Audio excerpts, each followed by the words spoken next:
खरमास का महीना शुरू हो गया है। ज्यादातर लोग मानते हैं कि खरमास के महीने में कोई शुभ काम नहीं करना चाहिए, लेकिन आपने सोचा है कभी कि खरमास के महीने की कहानी क्या है? क्यों इस वक्त शुभ काम न करने की सलाह दी जाती है?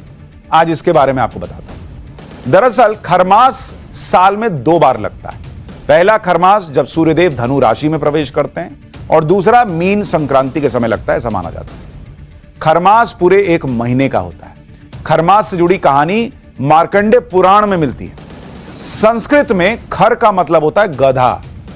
कथा के मुताबिक एक बार सूर्यदेव अपने 7 घोड़ों के रथ पर सवार होकर ब्रह्मांड की परिक्रमा कर रहे थे। घोड़ों को भूख प्यास लगी तो उन्हें आराम की जरूरत थी। ब्रह्मांड की परिक्रमा के दौरान घोड़ों की दयनीय हालत देखकर सूर्यदेव को भी तरस आ गया कि बेचारे बहुत थक गए हैं। तो उन्होंने सोचा कि क्यों ना इन्हें पानी पिला दिया जाए, थोड़ा आराम कर दिया जाए, दे दिया जाए।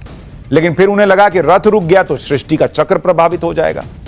सूर्यदेव की नजर तालाब के पास घूम रहे 2 खर यानी 2 गधों पर पड़ी। उन्होंने सोचा कि रथ में खर यानी गधों को लगा देते हैं, घोड़ों को थोड़ी देर के लिए आराम भी मिल जाएगा। लेकिन घोड़ा और गधा के बराबरी कैसे होगा? गधों को रथ से जोड़ने की वजह से सूर्यदेव के रथ की गति धीमी पड़ गई।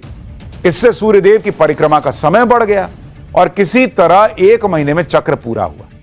चूंकि यह परिक्रमा खर यानी गधों को रथ से जोड़कर 1 महीने में पूरी हुई, इसलिए इसे खर मास कहते हैं। इस देरी की वजह से सूर्यदेव का तेज भी प्रभावित हुआ, इसलिए इस महीने में शुभ काम न करने की सलाह दी जाती है। तो अगली बार जब किसी सनातनी से आपकी खरमास को लेकर चर्चा होगी तो आपको पता होगा कि खरमास के महीने की असल कहानी क्या है।